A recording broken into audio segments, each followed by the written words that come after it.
Great. So for those of you who don't know me, I am Jessica Parker. I'm the owner of the Dissertation Coach and also Dissertation by Design. And today I'm here to talk to you about dissertation do's and don'ts. I'm going to provide tips and strategies for all stages of the dissertation process.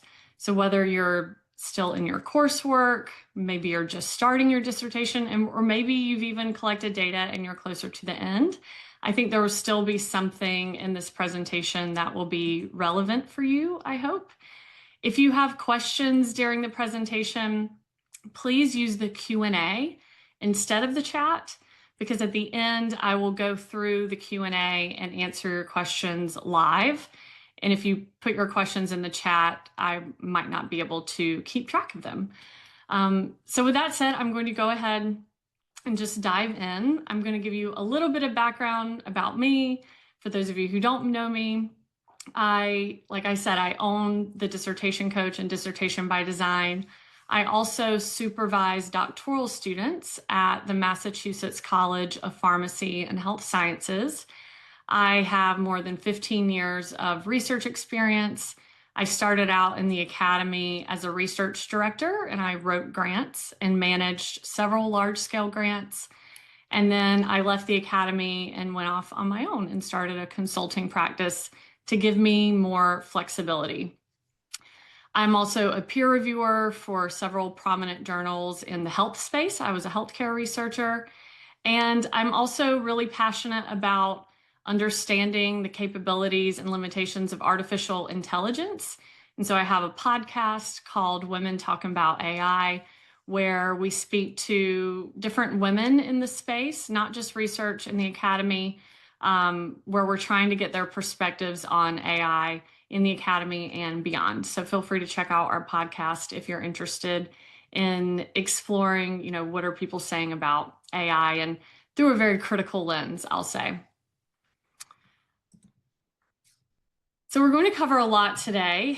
And before we dive in, I just thought it would be helpful to touch on why the dissertation process can feel very overwhelming. Specifically for graduate students, there is scope and complexity. A dissertation, as many of you know by now, is not just a paper that you're writing. It's like a book-length project that demands depth and breadth. It's a marathon, it's not a sprint.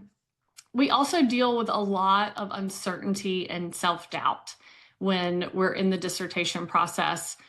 You don't always know if you framed your topic correctly, if your design is going to hold up, or if you're good enough to finish, if you're in those final stages. And that ambiguity can be really draining. I mean, after all, it is pretty much a self-directed, independent research project when you've never done research before. There's often few checkpoints because it is often independent and self-directed. You don't have all the structure and the deadlines that you had in your coursework. You don't have regular grades and assignments, and so you don't get that intermittent feedback that you would normally be getting, say, if you're writing a lit review in a lit review course. And so when you're in the dissertation phase, it leaves you with these long stretches of self-monitored progress, and that is often very challenging.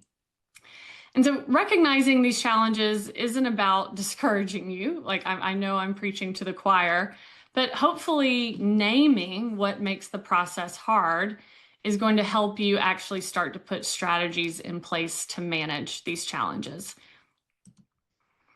And to keep us grounded today, I'm going to walk you through the roadmap of a typical dissertation journey. Think of this as a map for our session today.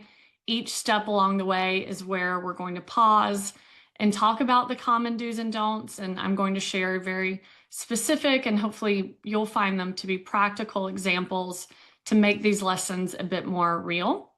And at each of these stages, I'll highlight common pitfalls to avoid, the strategies that I've seen that really work. And like I said, I'm going to use a real world example of a student, just kind of a fictional student named Maria, just to kind of provide you with a through line through each of these steps along the way. And where we're going to start is where the dissertation really begins, which is choosing a research topic. When students start, they often get really excited and they talk about a research interest. And oftentimes, that research interest is what I would call just a very broad topic. I'll hear things like, I want to study leadership in schools, or I want to study health disparities. And when you start out that broad, even though you do have to have a starting point, but when it's that broad, you're really kind of setting yourself up for failure because there's going to be too much literature to sort through on a topic that is not clearly defined with a clearly defined population, context, or boundaries. And then in line with that, if you're picking a topic that's too broad, it can be difficult to go into the literature and actually kind of wrap your arms around the literature that you need. It's too overwhelming. And then on the flip side of that is picking a topic that is very novel with little to no literature. And I actually have seen that quite a lot over the past couple of years because of I do research on generative artificial intelligence. I started doing that research when ChatGPT-3 came out. And so through the nature of that, I've just connected with a lot of researchers who are interested in exploring aspects of generative AI. And so that's like a novel topic that didn't have really any literature on it, especially when you think about, like, I was doing research around how generative AI could be used for qualitative data analysis.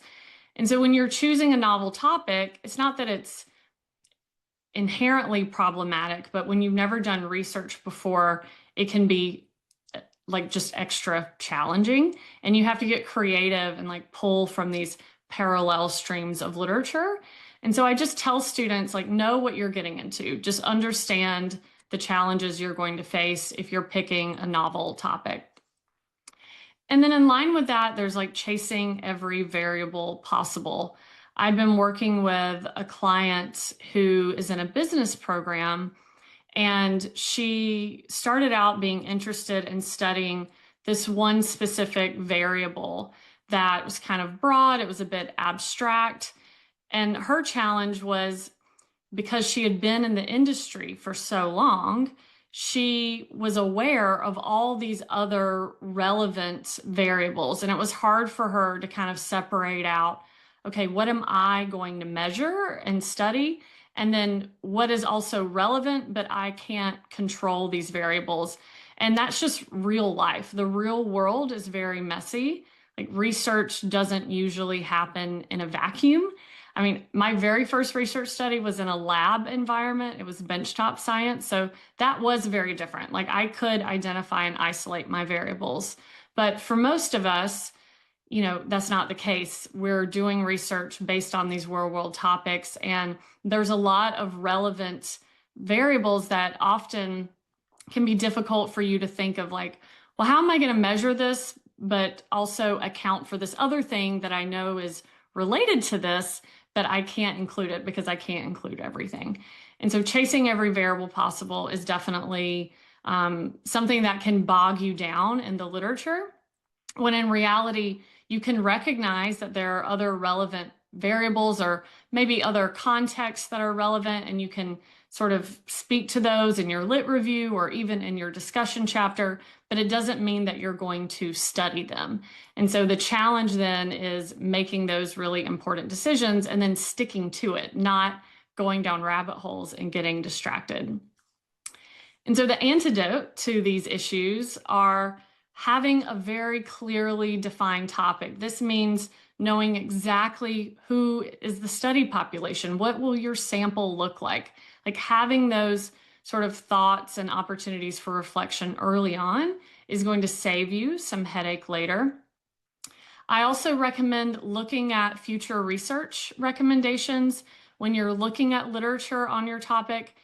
In the very beginning, go ahead and jump to those recommendations for future research and see if your study could actually contribute to what those recommendations are, and just build on an existing body of research instead of trying to completely reinvent the wheel or change the world with your research, which I do not recommend for your very first research study.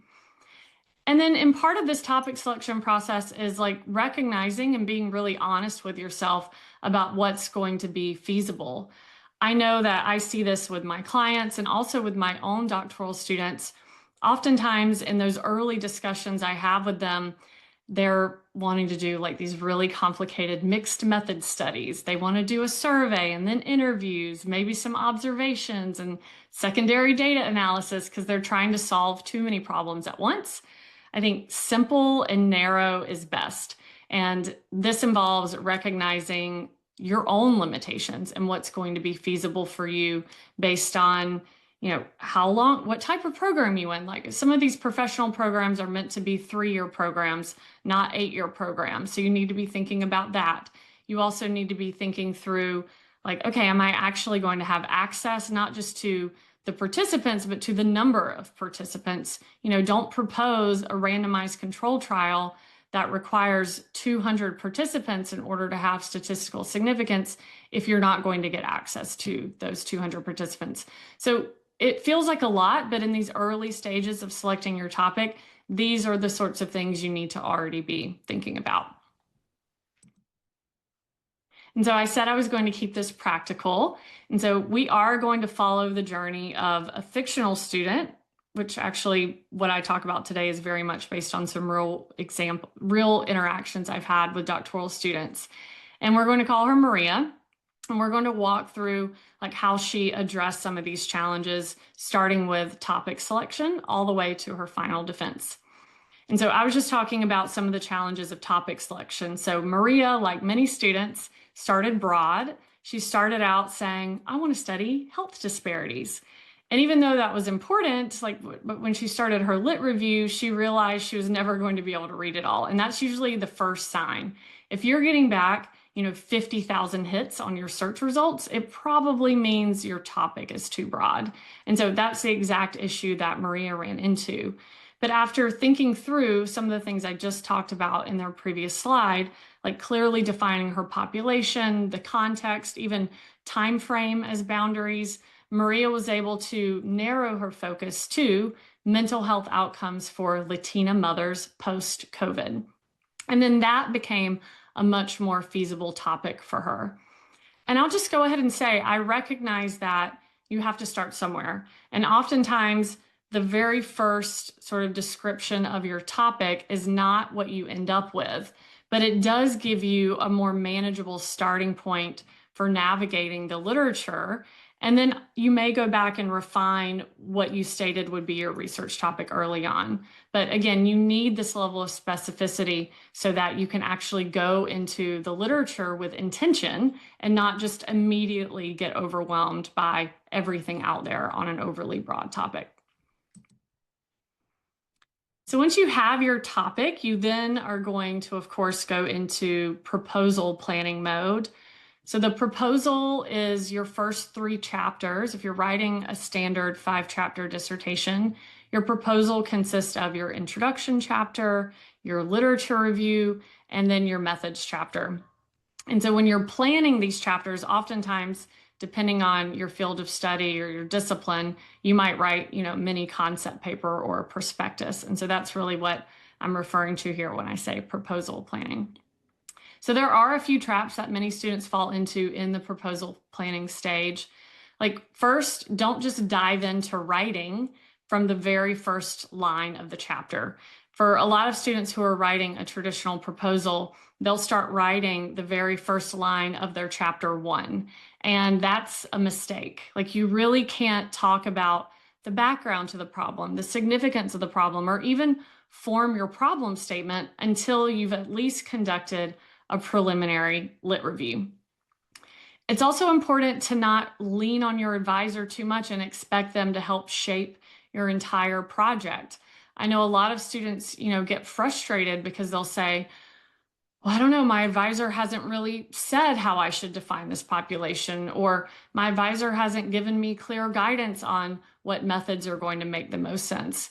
And that's not really the job of your advisor. You've been through the coursework and you've learned about what all the research methods and designs are. You've learned how to write a lit review. Now, for you to demonstrate that you can apply that knowledge and those skills, is you shaping the project and going to your advisor with solutions and not just questions. And so what I mean by that is, instead of going to your advisor and saying, like, hey, should I do a cross-sectional survey, or should I do a quasi-experimental study?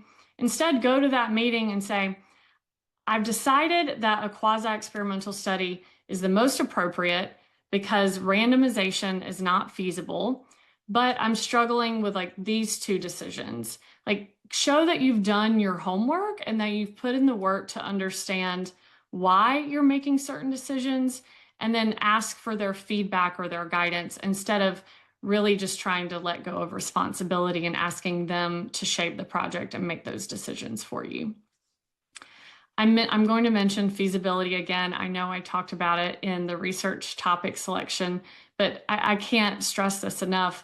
A lot of students design these amazing studies, and then when they get all the way to their methods chapter or even their IRB, they start to realize that there's going to be issues.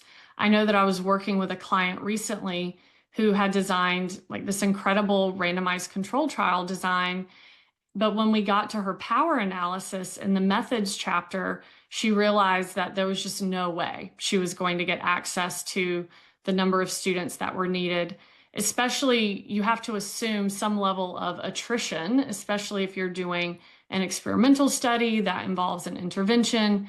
You also can't assume that 100% of the available participants are going to consent and participate in the study.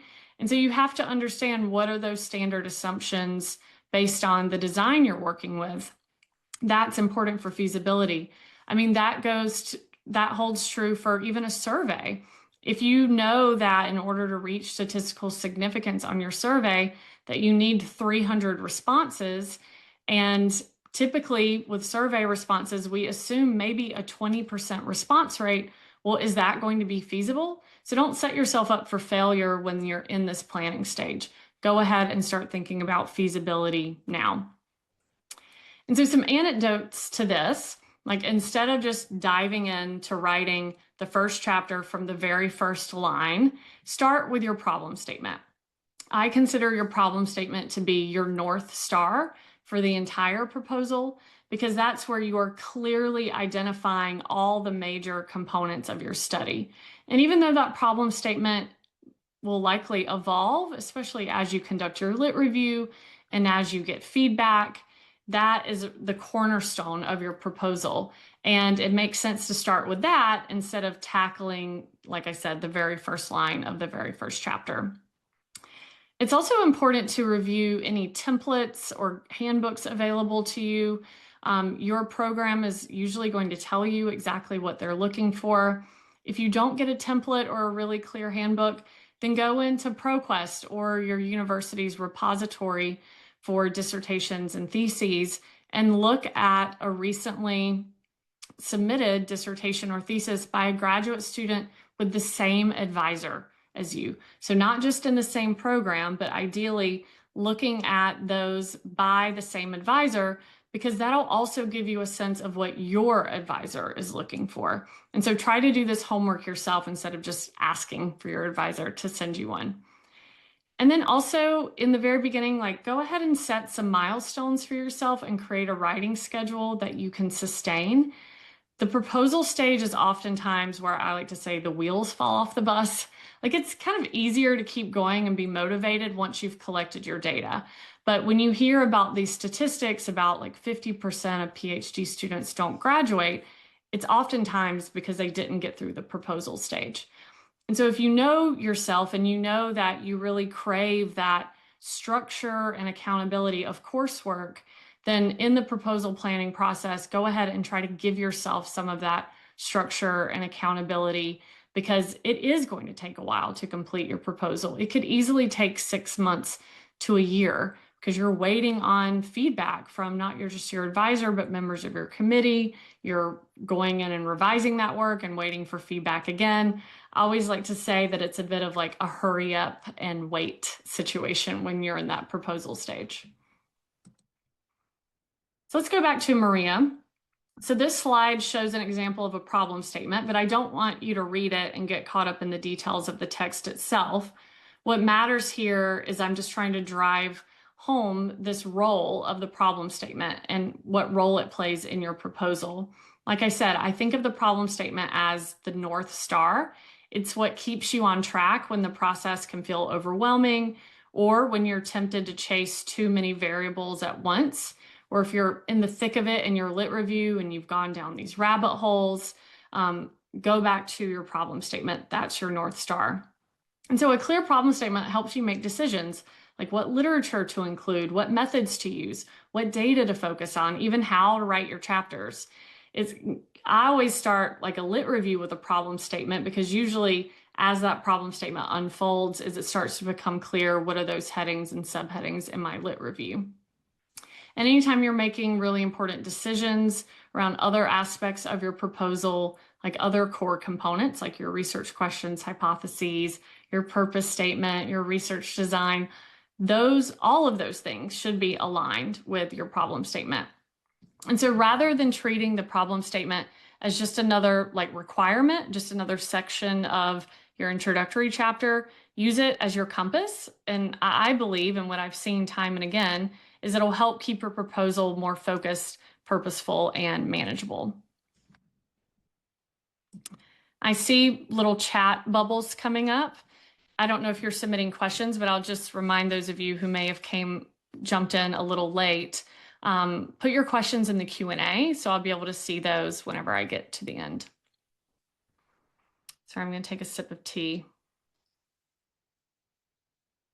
I'm recovering a bit from a cold, so I don't want to lose my voice. Okay, let's talk about the lit review. I said the proposal is where the wheels fall off the bus. If I had to narrow in on one specific chapter, it would definitely be the lit review. This is where a lot of students get stuck. Some of the mistakes that I see again and again is like reading randomly without a clear plan, kind of going in and putting in all the keywords related to your topic and looking at the literature as just this one broad swath of literature that you need to take in instead of being strategic. This leads to just like piles of PDFs with actually no structure or strategy. The fix to this is to meet with a librarian. Librarians are your friends. Meet with them to document your search strategy up front. Make sure that you fully understand how to use a library database. Maybe it's been some time since you took a course on writing a lit review. Ask them to help you identify relevant journals, relevant databases, developing your full search strategy, including inclusion, exclusion criteria, making decisions around, should I start with systematic reviews and meta-analyses, or perhaps that strategy doesn't make sense based on your topic and discipline. I know for myself, coming from healthcare, like my strategy is always to start with a meta-analysis or a systematic review, but that might not make sense for you if you're in a different discipline. Another mistake is confusing a gap in one database with a gap in the literature. I've actually seen this a lot more recently with these AI research assistants, which can be incredible, but if you don't fully understand the data and the database on the back end, then it can be confusing. So for example, Cite AI, SCITE.ai, is like a database, almost like a library database, but it leverages AI.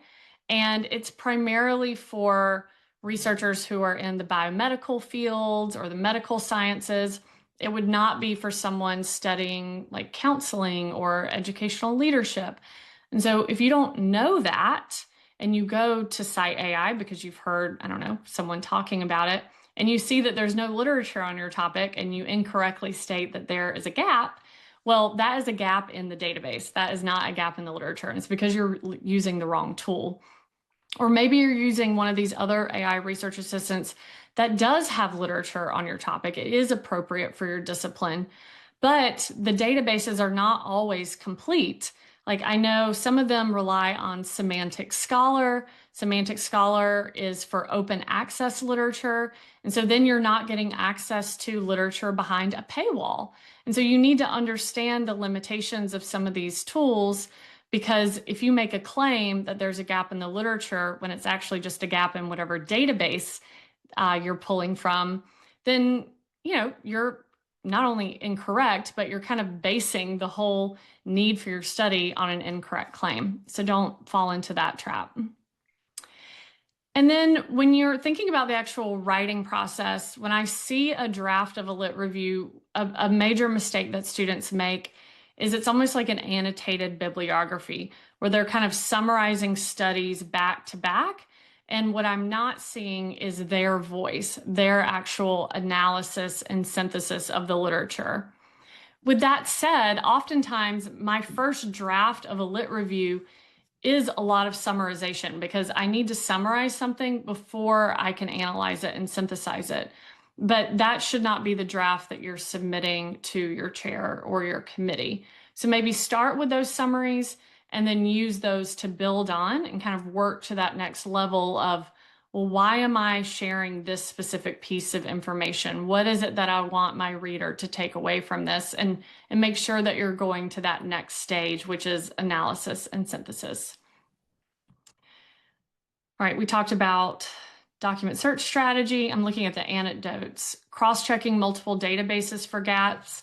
So if you're using an AI research assistant, make sure you do your homework and look at their documentation to see what databases are included. Oftentimes, you're not going to get everything you need in one of those. So I always say triangulate. Use Google Scholar, use your traditional library database, and then also use an AI research assistant. Okay, let's go back to Maria as a practical example. So Maria's first attempt at the lit review was overwhelming and she wasn't sure what articles to keep or discard. So that's when she met with a librarian and together they built a documented search strategy. First, they identified databases that were most relevant to her topic. Then they identified keyword strings with synonyms and Boolean operators. She also learned how to set up filters, especially because her topic was about post-COVID. So she wanted to make sure that she was including information before and after COVID. And then of course, like peer-reviewed articles and in English only. And then finally, she documented her search process and she used a flow diagram. Now, a flow diagram may not be required for you to submit with your lit review, but I still think it's a good idea because when you go to meet with your advisor or committee, or if you're even defending your proposal, if you're getting questions about like what decisions you made, what articles you excluded, it can be a lot easier to go back and look at this flow diagram, and that'll also give you some credibility because the lit review process is just so messy. So you'll oftentimes be going back and updating this flow diagram again and again as you go in to look for literature. And I will say, I didn't put this on a slide, but one of my big tips around the lit review is almost like breaking a lit review into mini papers. So oftentimes a lit review will have like 3 to 4 major streams of literature. And let's say, I don't know, oftentimes I'll see in a lit review, one of the earliest streams of literature is like a historical background section and it's more chronological. Well, maybe you have a flow diagram just for that section because oftentimes you're pulling literature, analyzing it, and writing that section on its own. You're not jumping to another section of the lit review right away. Now let's talk about the research design process. When it comes to designing your study, there are, I'm sorry, I cannot get my voice back. There's a few key mistakes to avoid. First, don't add unnecessary complexity because it looks good or it looks rigorous. Oftentimes I'll see students throw in all these different data sources, like a survey plus secondary data analysis plus interviews, and it's just not necessary. Simpler is better. And then also trying to answer too many questions. Sometimes when you're going into your research design, you'll also get clarity around your actual research questions. Sometimes when you are mapping out your research questions onto your data sources, which is what you need to do when you're looking at your research design, you realize that you're covering too much in a question. You'll need to break it up. But you also oftentimes will realize that you have too many questions that you're trying to answer. And then oftentimes students will, in this process, ignore alignment. So I definitely recommend creating an alignment table, which I'm going to actually show you right now, because it's going to help you justify every single decision you're going to make. And in that process, it'll help you anticipate obstacles and describe how you're going to address them. So here's an alignment table. Back to this example with Maria. When you list out your research questions where they each have their own row, and then you have to think through, what is the specific data source that I need to get the data to answer this research question? How will I analyze the data from that data source? And then what are the steps that I'm going to take to enhance rigor? You need to do that for every single research question, every data source, and then think through that data analysis process. And like I said, oftentimes when you're doing this, you'll have like an aha moment and realize that, oh, I'm actually including 2 variables in this research question, and I have 2 different data sources. So now I need to break this up into 2 separate research questions, or maybe you don't need to measure that variable at all. So this process of checking alignment will give you a lot of clarity around your actual research design. I'm going to just give you all a moment to read that because I think it's really helpful to see this all mapped out.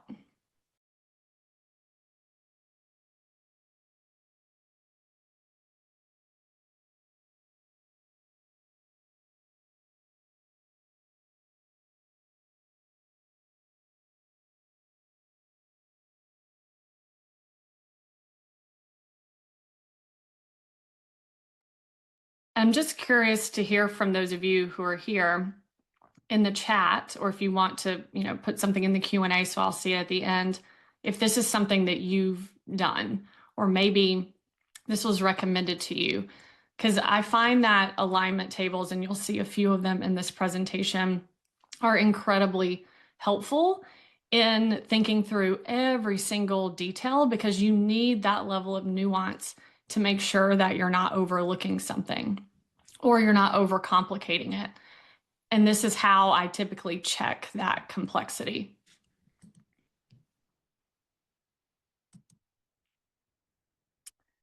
Okay, let's talk through this next stage, which is data collection and instrumentation. When it comes to this stage of the process, it's important not to rely on untested, homegrown instruments. Like, don't reinvent the wheel if you don't have to. I was just recording a video this morning around operationalizing research variables and talking about how, like, if you're measuring, you're looking at psychological stress, resist the urge to make up your own instrument and instead go in the literature and look at what scales already exist and try to use a validated scale. It's also important to not gloss over pilot testing or field testing protocols. This is especially important if you are developing your own scale. And on a qualitative note, like if you're doing an interview or a focus group, I highly recommend pilot testing so you can use all of the data based on your actual interviews, and you don't find yourself in those first couple of interviews kind of realizing that you're not getting the responses you were hoping for. It's also important when you're developing these data collection instruments that you're using language that's appropriate. Oftentimes, when you're writing your research proposal, you're writing to an academic audience. But when you're communicating with your participants, they're not an academic audience. So you need to switch gears and make sure that you're shifting the language for your consent form and for the data collection instruments to make sure that they're appropriate for the participants themselves. And so that's where that field testing and pilot testing really comes in handy. For Maria, when she wrote her interview guide, she made a mistake that I see all the time, and that is basically copying her research questions into the protocol. The problem with this is that research questions are written for committees, not participants. When she asked things like, what mental health challenges have you experienced since COVID? Participants often didn't know where to start, and so they often felt put on the spot. But through pilot testing, Maria realized she needed to make her questions much more concrete and accessible. So instead of using an academic term like a mental health challenge, she used an everyday word like stress, mood, or feeling. She also learned to avoid leading language, like assuming coping strategies. She also was able to, through that pilot testing, learn how to connect structural factors to actual aspects of participants' lives. So instead of saying something like social or structural factors, which was in her research question, she broke it down into terminology that her participants would actually recognize, like community, family, and healthcare. And so this table, I just created this to show you the transformation of how a weak interview question can be transformed to a more appropriate interview question. And oftentimes that clarity only comes through pilot testing. So please do not skip the pilot testing part. It's really important. And then there's the institutional review board stage, which I have been in with my doctoral students for the past 3 months. And I added this in because one of them started recruiting before he had gotten IRB approval, and I did not know about it. So that is a big no. You cannot start just checking to see if participants are interested, much less enrolling them and starting the study before you have institutional review board approval. It's really important. Another is waiting to get site approval until after you defend your proposal. This goes back to that feasibility piece. You know, you might design this incredible study and maybe you've thought through how you're going to get access to participants, but maybe you didn't think through the fact that you would need approval from an actual research site before you could start recruiting participants. So that's obviously really important to think about, and don't wait until you've gotten your proposal approved to go seek out that site approval. And when you're completing your actual IRB application, don't just copy and paste from your proposal. This is what most students do. And don't assume that the IRB approval is going to be quick. Like a lot of students, when they look at their timeline, they'll assume that they're going to defend, submit to IRB, and then within a month, they're going to be recruiting participants. That could be the case, but depending on the time of year and how busy the IRB office is and how often they meet and how much effort you've put into your application, it may not be a quick process. And so to set yourself up for success, review examples of approved IRB applications based on a similar type of research design. So if you're doing a cross-sectional survey, see if you can find another student in your program who's maybe a cohort ahead of you who also did a cross-sectional survey, and look at the specific language that was used. Have a backup plan for recruitment. I'm seeing more and more now that programs are requiring students to have a plan B and to go ahead and add that into IRB so that they don't have to, go back and submit a modification later. Like I said, build delays into your timeline and understand ethical standards. A lot of students will complete their city training, which is that human subjects ethical training, like early in their coursework, and then they've kind of forgotten about it when they get to the actual IRB stage. So it's important to go back and do a refresh of that if it's been a while. And so going back to this practical example in terms of Maria, when she submitted her IRB material, some of the revisions came back like on her informed consent form. Because at first, she copy and pasted sentences from her proposal. Like on the left, you can see her original language. It sounds very academic. Psychosocial ramifications. That's fine for dissertation committees and academic audiences, but it's not participant friendly. Like the IRB reviewers wanted to know, like, would a participant reading this actually understand what they're agreeing to? And so she had to revise all of that language to make sure that it was accessible to her participants. Because at the end of the day, that's all the IRB cares about. They are most concerned with your participants. What are the risks? What are the benefits? Do the benefits outweigh the risks? Everything that the participant is going to see and read, you are going to have to show a copy of that to the IRB office. And so you cannot just copy and paste from a document that was written for an academic audience. into a document that's written for your participants. And then there's the data analysis and interpretation phase. A lot of students will make the mistake of starting their analysis without organizing or cleaning their data. They'll just kind of jump in only to realize like, oh shoot, I have all this missing data and I didn't really think through what I was going to do with it. And now I have to back up and take a completely different approach. And so they end up doing it right eventually, but they've kind of wasted a lot of time in getting there.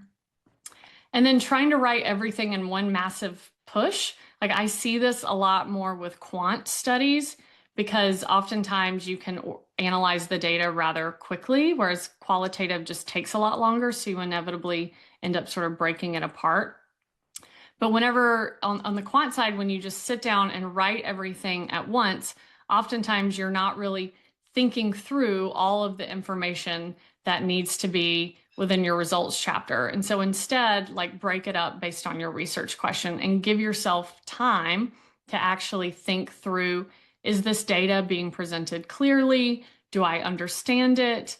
How am I interpreting it? How am I presenting it? Like, just don't rush that process. You know, you've taken all this time to get there. Just break it apart into sections and make it a little more feasible on yourself. And then in terms of the interpretation piece, like overgeneralizing results is really common. You're kind of jumping too far ahead. So there's sort of gaps in your logic. And then also assuming the reader will see the point, which is really common. We often make assumptions about, oh, our reader will understand that. But the reality is it's your job to make sure that you're explaining everything extremely thoroughly and that it's all logical. There cannot be any gaps in logic, especially because your committee who's going to end up reading, you know, your data, your results chapter and your discussion chapter, it's often been a while since they've seen you defend your proposal. And also, they are looking at a lot of other students' work. Like they can't remember everything.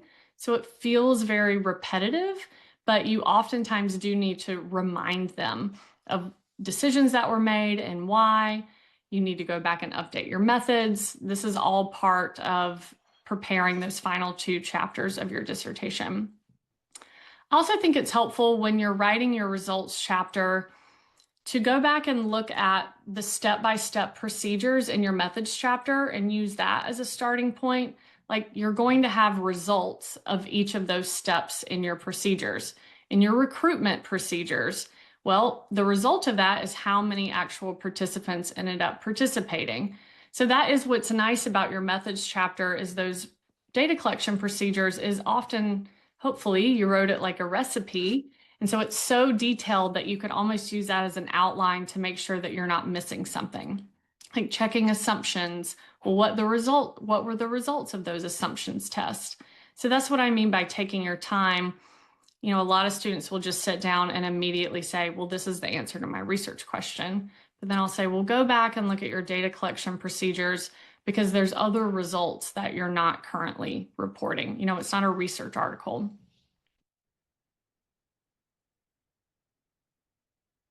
Here's an example of Maria's write-up. When she was writing up her analysis, she fell into a common trap. Like she dropped quotes into her results section without context. I see this a lot with qualitative studies.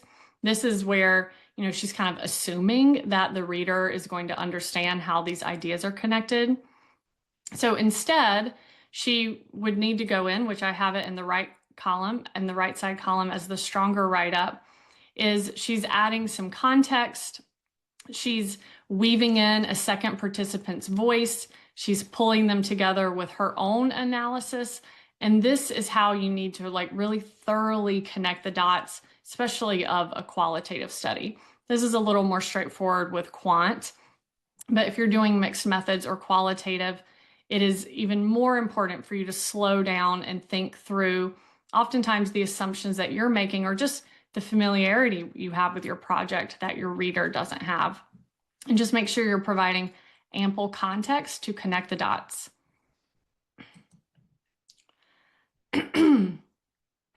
And then you have your defense stage and your revisions.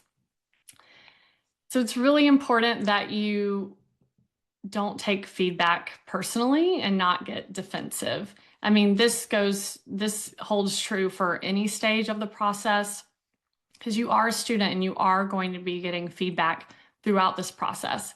I always say that feedback is neutral. If anything, it's positive. It's a clue about what that reader wants for you to move forward. And so just try to keep that in mind. It's also important not to delay the scheduling of your defense until you feel totally ready. If you're like me, you're probably never going to feel totally ready. I'm a perfectionist. And you may also feel like you need all of the answers before you can defend, but that's not true. You just need to take time, prepare, and practice. I highly recommend attending other dissertation defenses. Prepare a reviewer response table. It's also really important for tackling revisions. It helps not only you track revisions, but your reviewers keep track of their own comments and the comments of other reviewers. Because again, they have other students, time goes by, we're humans, and sometimes we make mistakes, and it can be really helpful to have a table to track that. And I'm going to give you an example of one of those. And then also on the day of your defense, sometimes students get nervous and they'll start to ramble.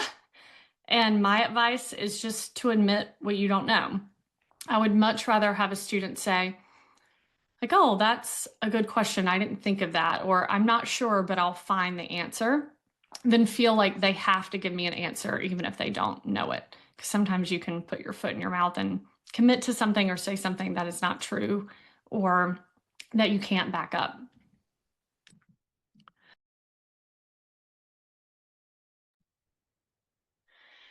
And then, of course, productivity and project management. This is not specific to one stage of the dissertation process. This is throughout, but I think it's still relevant to bring in to focus.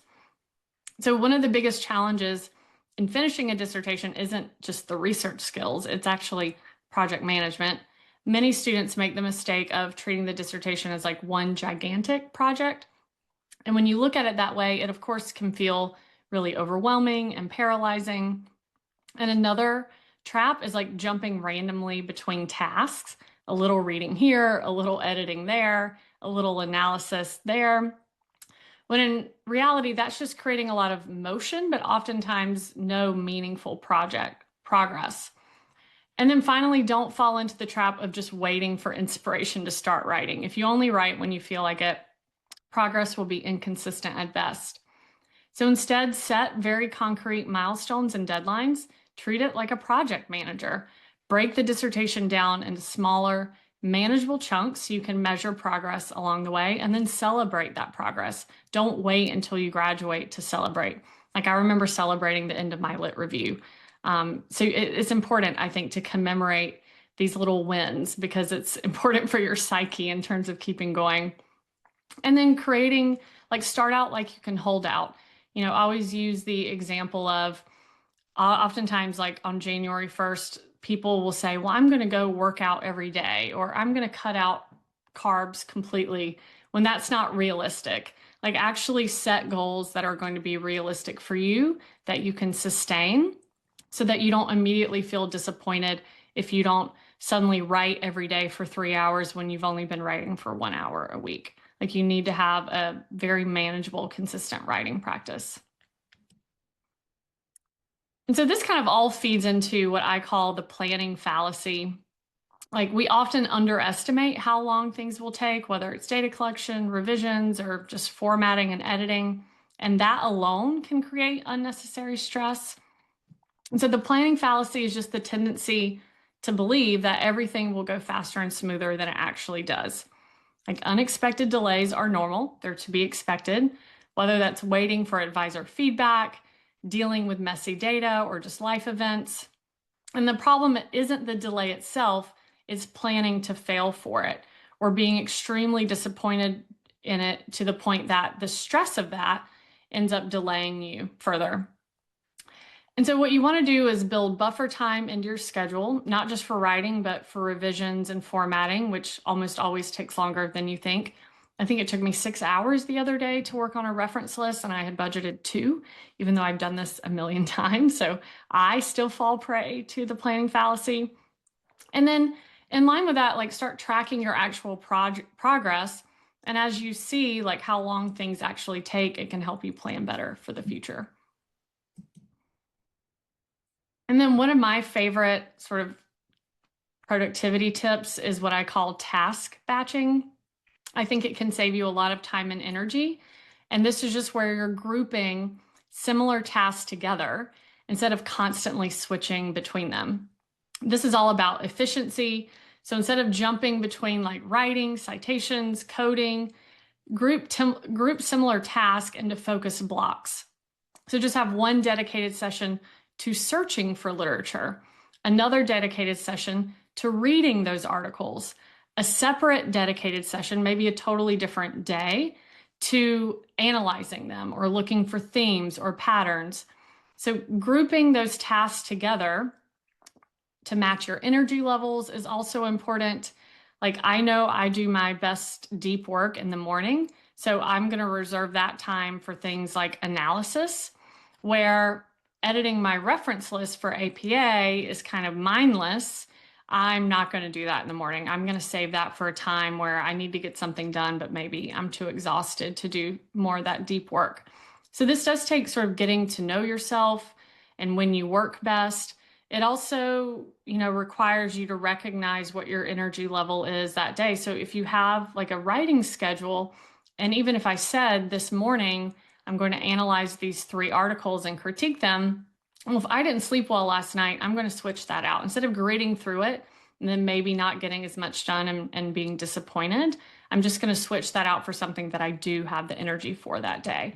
And I'm not going to jump between tasks. I'm going to focus on completing one specific, perfectly defined task. And then in terms of advisor and committee relationships, I just think I can touch on a few things here. Like, don't wait until everything is perfect. You don't need to wait until the end to share drafts. That doesn't mean sending in, a half-written chapter and just saying, what do you think? I would want you to have very specific questions that you're asking if you're sharing a partial chapter. But again, it might take you 60 hours to write a lit review. Don't put in those 60 hours before you get some answers to your questions or you get some preliminary feedback. Like maybe just see if your advisor is on the same page in terms of your outline, or have them read a section of literature to see if they're happy with your level of analysis and synthesis before you go on to the rest of the chapter. I mean, they might say no, but the worst they can do is say no. Don't assume your advisor is going to rewrite or fix your work. This goes without saying. And don't avoid setting expectations about communication. I know that there's a power dynamic there and that relationship is delicate, but it's important for you to ask questions. Like, it's okay if you say things like, well, how long does it typically take for you to get feedback? So, because I'm trying to plan when I'm going to be writing again. Does it take you 10 days or 2 weeks? Is your preferred method of communication email, or is it okay if, we meet every 2 weeks on Zoom? Just get some of that information early on. And I think it's helpful for like setting the stage and setting those expectations. And then I just wanted to share an example of what a revision tracking table looks like. I require my students to use these. And oftentimes if I do a consult with someone who's really struggling, they may say, well, my advisor is giving me conflicting feedback. They told me to do this and now they're telling me to do that and I'm confused.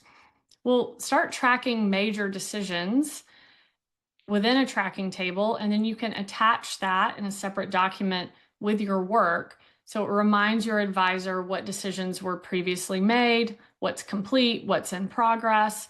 It can even help, different committee members be on the same page in terms of, sometimes you'll get conflicting guidance from your second reader versus your third reader. And if you're putting that all together in one document and sharing that with your drafts, I think it's just incredibly helpful for them and for you as well. And I will send out a copy of this presentation with the recording.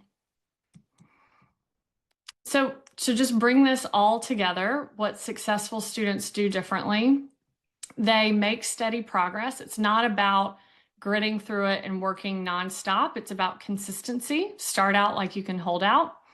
Seek feedback early and often. Don't wait until the very end to hear from your advisor or committee. I think the earlier you share, as long as it's intentional and you have specific questions, the earlier it is for you to course correct. And then make sure you're balancing ambition with feasibility. Yes, your work should make a contribution, but it doesn't have to change the entire field. A focused, realistic project is what will get you across the finish line. And then you can spend the rest of your career building on that work. And above all, protect your well-being. Like sustainable routines, resilience, and self-care are what is going to carry you through the really hard parts. So I think if you keep these principles in mind, like steady progress, early feedback, balanced goals, you'll not only finish, but hopefully you'll finish a little stronger with fewer headaches and more confidence.